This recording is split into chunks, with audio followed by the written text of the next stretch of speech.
Gomti river front की तर्ज पर ही मैं पनगली रिवर फ्रंट बनाऊं, ये मेरी अपनी ड्रीम योजना है।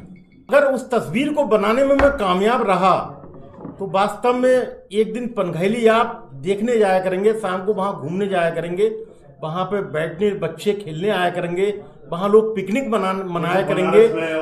हाँ भाई साहब, आज प्रदेश सरकार के 8 साल पूरे हुए हैं। उस उपलक्ष्य में जिस ढंग से भाजपा के द्वारा अपने विकास कार्य और जनता के लिए क्या कुछ किया, चूंकि आप भी प्रतिनिधि जो चेयरमैन है प्रेमलता राठौर नवाबगंज की चेयरमैन के प्रतिनिधि हैं, जानना चाहेंगे ऐसा क्या कुछ नवाबगंज में नया हुआ है, क्या नवगढ़ के लोगों को ऐसी सौगात दी है प्रदेश सरकार के अलावा, बताने का कष्ट करें सर। देखिए, ये 8 साल बेमिसाल सेवा, सुरक्षा और सुशासन एक कार्यक्रम प्रदेश सरकार द्वारा आया हुआ है, जो कि आगे 16 अप्रैल तक ये चलने वाला है। और इसमें विभिन्न कार्यक्रम हैं जो लगभग हम लोगों के लिए रोज आए, जनसंपर्क भी है, उसी की एक कड़ी ये है पीसी इत्यादि करना। तो इसमें जैसा कि आपने अभी पूछा मुझसे कि नगर हमारे माननीय विधायक जी द्वारा अभी जो पीसी हुई थी उसमें काफ़ी विस्तृत रूप से पूरे विधानसभा के कार्यों के बारे में, मुख्य कार्यों के बारे में बताया गया। वैसे तो विकास कार्य इतने हैं आदरणीय योगी जी की सरकार में, आदरणीय मोदी जी की सरकार में विकास कार्य इतने हैं कि अगर एक एक कार्यों की समीक्षा की जाए तो शायद इसके लिए 2-4 दिन भी कम पड़ जाएंगे। लेकिन चूंकि इतना समय न किसी के पास होता है, न चैनल में इतना समय मिल पाना संभव है, इसलिए प्रमुख रूप से ही कार्यों को बताया जाता है। रहा सवाल आपका नगरपालिका के माध्यम से, तो पिछले लगभग श्रीमती प्रेमलता राठौर के कार्यकाल को 2 वर्ष मई में पूर्ण हो जाएंगे।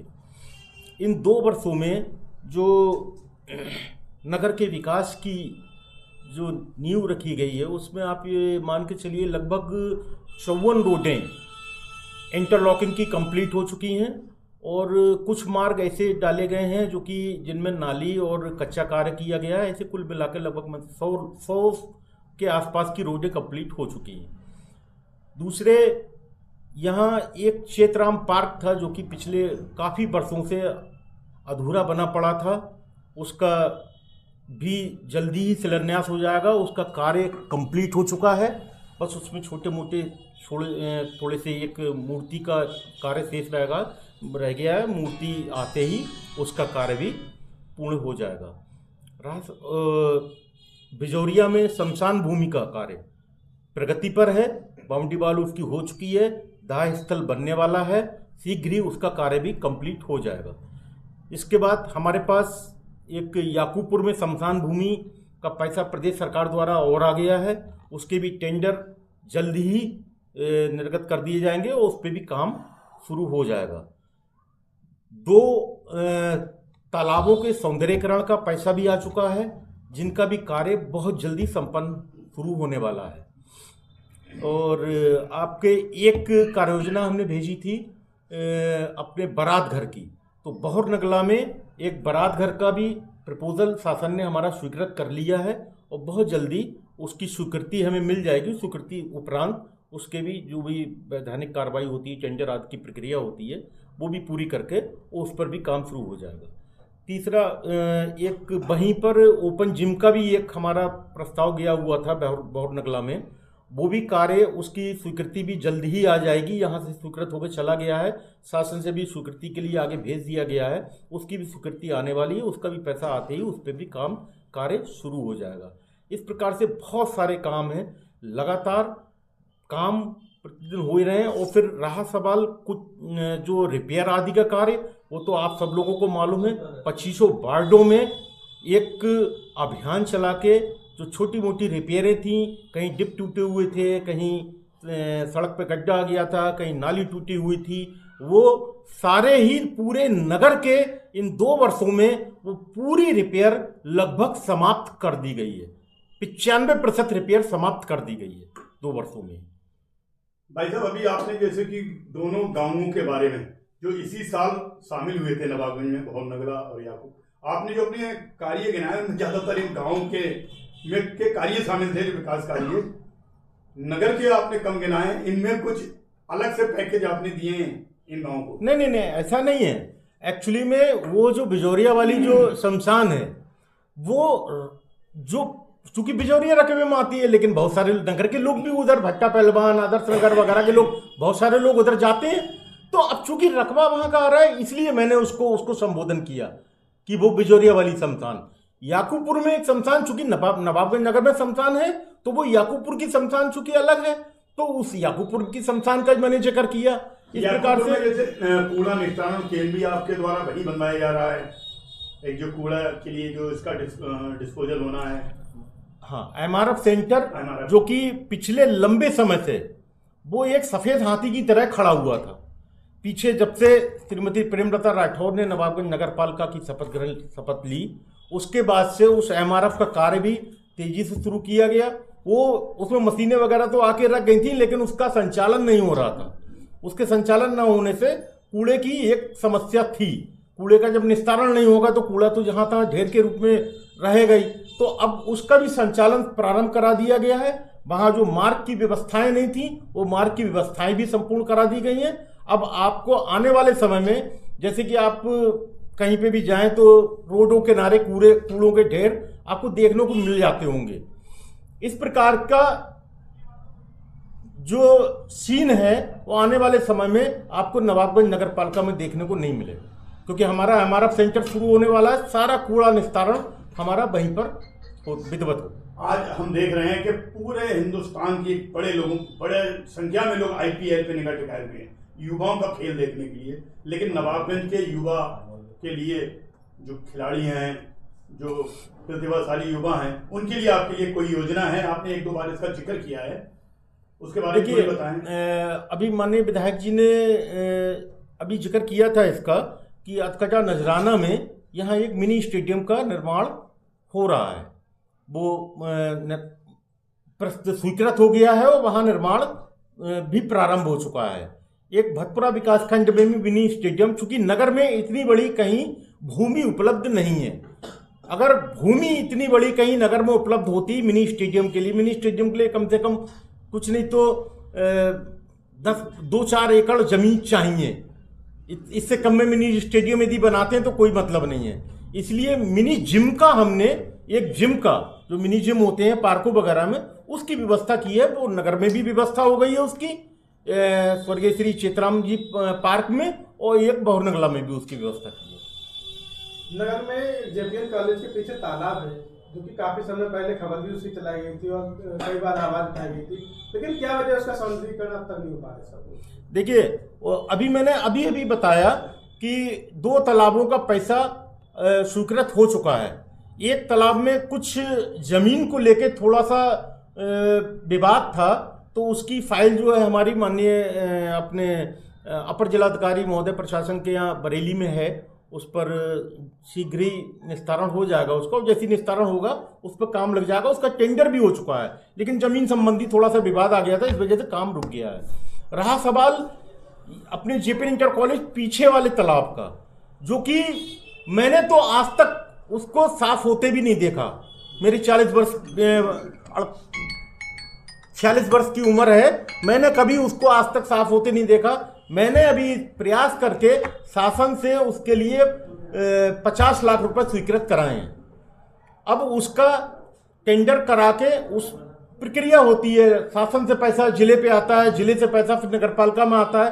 वो पैसा जिले पर आ गया है, शीघ्र ही हमारे अकाउंट में वो पैसा हो जाएगा। उसका टेंडर करा के उस कार्य को हम प्रारंभ करा देंगे। नगर में एक वीर अब्दुल हमीद पार्क भी है, वो काफी समय से खराब पड़ा है। हाँ, वीर अब्दुल हमीद पार्क की जो आप जिक्र कर रहे हैं, एक्चुअली में वो वास्तव में एक दुखद बात है कि, और मुझे याद भी आ रहा है, बड़े भाई साहब उस समय नगर पालिका अध्यक्ष हुआ करते थे, आदरणीय श्री रविंद्र सिंह राठौर जी, और उन्होंने उस समय उस पार्क का निर्माण करवाया था। और एक बहुत अच्छी बात उस पार्क के उद्घाटन में थी, शायद आप लोगों के संज्ञान में हो, कि स्वर्गीय श्री शहीद वीर अब्दुल हमीद जी की पत्नी उस पार्क का उद्घाटन करने आई थी। लेकिन भाई साहब चूंकि पिछले 10 वर्ष आदरणीय बड़े भाई साहब चेयरमैन नहीं रहे, दूसरे लोग चेयरमैन रहे इस बीच में, तो उस पार्क की दुर्दशा हो गई। और वो पार्क जो है वो इन जागीर के रकबे में आता है। मैंने शासन को लिखा है कि इस पार्क पे जो कुछ भी सौंदर्यीकरण है, चाहे वो हमें जिम्मेवारी दे तो हम भी करने को तैयार हैं, या फिर ग्राम पंचायत, जिस ग्राम पंचायत के अंतर्गत आता है, उससे उस पार्क का सौंदर्यीकरण कराया जाए।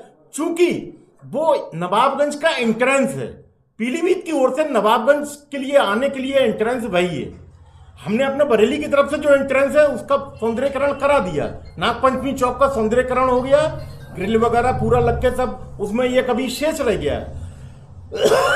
वहां एक हमारा फाउंटेन और लगना है, एक फव्वारा लगेगा, लाइटें लगेंगी, बेंच वगैरह पड़ गई हैं, इंटरलॉकिंग हो गई है, सारे काम हो गए हैं, लेकिन फाउंटेन शेष रह गया है और लाइटें शेष रह गई हैं। वहां पे भी एक इसी प्रकार से कार्य होगा और यही हम चाहते हैं, इसी प्रकार से एक फाउंटेन और लाइटें वगैरह लग के ये भी कार्य संपन्न होना चाहिए। पनघैली नदी के लेकर भी आपकी कोई कार्य योजना थी, आपने एक बार पीसी करके बताया था कि इसको सौंदर्यीकरण होगा, पिचिंग बनाई जाएगी, ये लाइटें होंगी, क्या उस योजना पर कुछ अब तक कार्रवाई आगे हुई? हाँ, मेरा ड्रीम प्रोजेक्ट है पनघैली का सौंदर्यीकरण करना। पनघैली नदी का सौंदर्यीकरण करना मेरा एक अपना ड्रीम प्रोजेक्ट है। और ईश्वर ने चाही तो शायद मैं बहुत जल्दी उस कार्य को करूंगा। और मैंने माननीय प्रधानमंत्री जी, माननीय मुख्यमंत्री जी, माननीय सिंचाई मंत्री जी, माननीय जिलाधिकारी महोदय सबको पत्र लिखे हैं कि उसकी विधिवत जांच कर, वो विधिवत नपत करवा के वो वहाँ पर जो भी अवैध निर्माण इत्यादि हैं वो सब हटा करके और उस पर हमको कार्य करने की अनुमति दी जाए। और हमारा वन विभाग से हमने अब वन विभाग को भी पत्र लिखा है कि हम इस पर एक बीच बीच में टुकड़ों में जंगल भी बनाना चाहते हैं, जिससे आने वाले समय में जंगल बनाने का क्या लाभ होगा। एक तो पर्यावरण शुद्धि हो जाएगी, पर्यावरण के लिए यदि वहाँ 1000, 2000, 5000 पेड़ लग जाएंगे तो पर्यावरण के लिए बहुत अच्छी चीज हो जाएगी। दूसरा, जो नदी कटान करती है, जो नदी की बाढ़ आती है, उस बाढ़ से भी अगर हमने जंगल वहाँ बना दिया तो उसके लिए भी एक बहुत अच्छी चीज हो जाएगी। तीसरा, एक हरियाली होगी, खुशनुमा वातावरण वहाँ एक डेवलप होगा। और जो अवैध निर्माण है वो आज क्या भविष्य में कभी नहीं हो पाएंगे, जो वहाँ अवैध निर्माण लोग थोड़ा बढ़ा कर नदी पर अवैध कब्जे कर रहे हैं।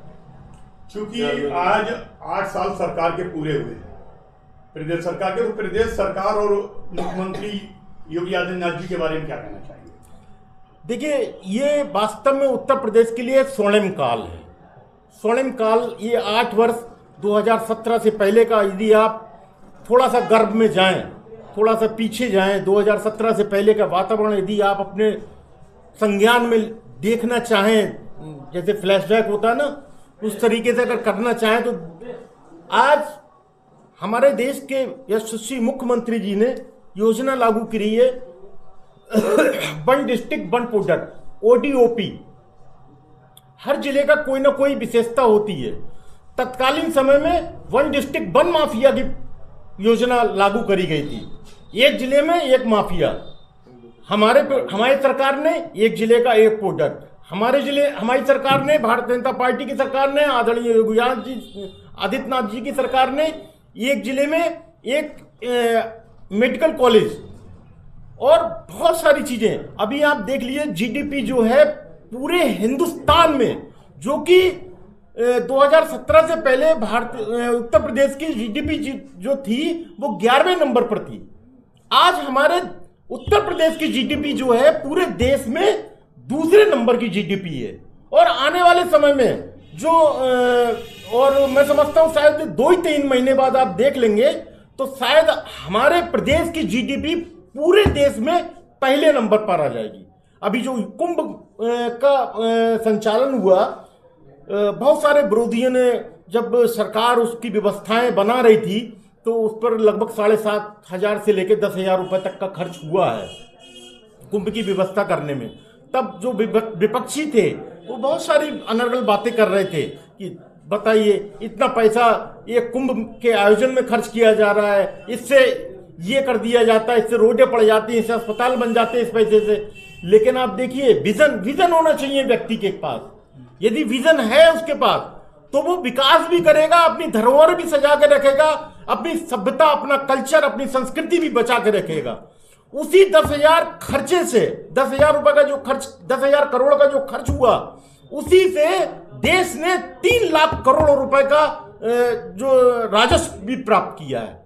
और ये 3 लाख करोड़ का राजस्व अभी चूंकि अभी समापन हुआ है, जैसे ही सबका समावेश हो जाएगा जीडीपी दोबारा से जब उसकी व्यवस्था बनाई जाएगी तो हो सकता है हमारे प्रदेश की जीडीपी नंबर 1 पर होगी। साहब, जो रोड अंदर वाला है जिसकी हालत बहुत बेकार चली, मेन रोड की बात कर रहे हैं, जो नगर का मुख्य मार्ग है, आपके बाप से लेके अंदर तक आया है। बिल्कुल सही कहा है। मंदिर भी बहुत पड़ता है, सब कुछ पड़ता है, मस्जिद भी है। हाँ, बिल्कुल सही बात है। मंदिर, मस्जिद और सभी चीजें हैं और ये नगर का एक मुख्य मार्ग है। ये एक्चुअली में मैंने माननीय विधायक जी से भी निवेदन किया है, मैंने माननीय सांसद जी से भी निवेदन किया है और मैंने पीडब्ल्यूडी के लिए माननीय केशव प्रसाद मौर्य जी को भी पत्र लिखा है, क्योंकि ये रोड जो है ये पीडब्ल्यूडी के अंतर्गत आती है, तो इसके लिए पीडब्ल्यूडी के लिए पत्र मेरे द्वारा लिखा जा चुका है। माननीय विधायक जी ने भी इसमें प्रयास किया है और ईश्वर ने चाही तो जल्दी इस मार्ग के लिए, चूंकि ये मेरी इच्छा है कि अब ये जब भी बने तो ये सीसी रोड पड़े, चूंकि कोलतार वगैरह की रोड पड़ती है वो जल्दी खराब हो जाती है। रोड चूंकि पीडब्ल्यूडी वाले ने कुछ समय पहले ही डाली थी, लगभग शायद 1.5 वर्ष हुआ होगा, 1.5 वर्ष पूर्व ही डाली थी, लेकिन वो फिर से जीर्ण शीर्ण अवस्था में पहुंच गई। चूंकि कोलतार की जो रोड होती है उसकी लाइफ बहुत ज्यादा नहीं होती है, इसलिए मेरी इच्छा है कि ये अब जब भी पड़े तब ये सीसी मार्ग पड़े तो कम से कम लंबे समय तक इसका ये खराब ना हो। चेयरमैन साहब, एक सवाल और पूछना चाहेंगे। अभी धर्मघाटे पे एक एक्सीडेंट हुआ था जिसको लेकर ग्रामीणों में काफी आक्रोश था। उनका कहना था कि नवाबगंज की कमेटी जो है इस शमशान भूमि का चंदा या मतलब दुकानों का किराया लेती है। हमने चेयरमैन साहब से कहा था यहाँ लाइटें लगवाने का, ये आक्रमण जो धोखे वगैरह हटवाने का, उन्होंने कह दिया ग्रामीण जागीर में आता है, वहां अगर 2-4 लाइटों की व्यवस्था हो जाए ताकि अंधेरा दूर हो जाए, रोशनी में लोगों को दिखने लगे, इससे हादसे कम हो। बरखन चौराहे पर ये वाली अपनी शमशान की बात कर रहे हैं ना, ये शमशान भूमि जो ये क्षेत्र है ये ग्राम इन जागीर का क्षेत्र है और इसकी जिम्मेवारी ग्राम प्रधान की होती है। वो अपने क्षेत्र में इन सब चीजों की व्यवस्था करें। नगरीय सीमा क्षेत्र अगर कहीं हो, लाइटिंग वगैरह रियाजी अगर कहीं लगनी हो बताइए। वैसे मैंने लगभग पूरे नगर में लाइटों की व्यवस्था करवा दी है। वो लोग कह रहे हैं शमशान भूमि तो नवाबगंज देख रही है। नहीं, वो कमेटी का विषय है, वो कमेटी का विषय है, वो कमेटी है, वो भी कमेटी शायद भंग हो चुकी है, मेरे जहां तक संज्ञान में है वो कमेटी भी भंग हो चुकी है। अब उसकी व्यवस्था जो है ग्राम पंचायत। तो सर ये सामाजिक काम है, अगर आपके कोटे से लग जाएंगे 2-4 घंटे तो उसमें बुराई तो कुछ है नहीं। बुराई कुछ नहीं है, लेकिन पहले भोजन आप करेंगे या पड़ोसी को कराएंगे? मेरी बात का जवाब देना चाहें कृपया करके। भोजन पहले आप करेंगे, मेरी बात का पहले प्लीज जवाब दे दे। सर दिल में अगर जगह है तो दोनों मेरी बात का जवाब दे दे प्लीज। पहले भोजन आप करेंगे या पड़ोसी को कराएंगे? दिल में अगर जगह है तो दोनों थोड़ा थोड़ा नहीं, कोई ऐसा है वो करा नहीं सकते, हम जानते हैं इस चीज को कि आप अपनी लीग से हटके हर आदमी मदहुआ होता है, काम नियम दूसरे के कार्य क्षेत्र में जाते। देखिए लेकिन ठीक है, वो आपका सुझाव अच्छा है और एक अच्छा आपने सुझाव दिया है, मैं निश्चित इस पर विचार करूँ। चेयरमैन साहब, चूंकि सारी बातें हो गई, लेकिन बस आखिर में एक सवाल है कि आपको जिस उम्मीद से नवाबगंज के लोगों ने या आपकी कहें आपकी पत्नी को जो चेयरमैन बनाया है, क्या कुछ ऐसा देके जाना चाहेंगे अपने कार्यकाल में? कुछ एक खास योजना हो जो हमारे पत्रकारों के सामने उसका जरा जिक्र कर दें। कुछ एक विशेष योजना, ये एक सपना होता है कि मुझे नगर में एक स्पेशल करना है, कुछ ऐसी अगर योजना हो तो। देखिए, मैंने अभी आपसे कुछ ही क्षण पहले आपसे एक बात कही कि मेरा ड्रीम प्रोजेक्ट है पनघैली का। पनघैली पे यदि वो जो मैंने अपने दिमाग में उसकी जो तस्वीर बनाई है, अगर उस तस्वीर को बनाने में मैं कामयाब रहा तो वास्तव में एक दिन पनघैली आप देखने जाया करेंगे, शाम को वहाँ घूमने जाया करेंगे, वहाँ पे बैठने बच्चे खेलने आया करेंगे, वहाँ लोग पिकनिक मनाया करेंगे। हाँ, जिस प्रकार से आपने लखनऊ में देखा होगा गोमती रिवर फ्रंट बना है। मेरी जो कल्पना है, मेरा जो प्रयास रहेगा, मैं चाहूंगा गोमती रिवर फ्रंट की तर्ज पर ही मैं पनघैली रिवर फ्रंट बनाऊं। ये मेरी अपनी ड्रीम योजना है। बाकी तो सामान्य चीजें होती हैं। देखिए, बिजली की व्यवस्था करना, स्ट्रीट लाइट की व्यवस्था करना, या सड़कों की व्यवस्था करना, नालियों की व्यवस्था करना, नालों की व्यवस्था करना, पार्कों की व्यवस्था करना, ये तो एक सामान्य कार्य है। ये तो नगर पालिका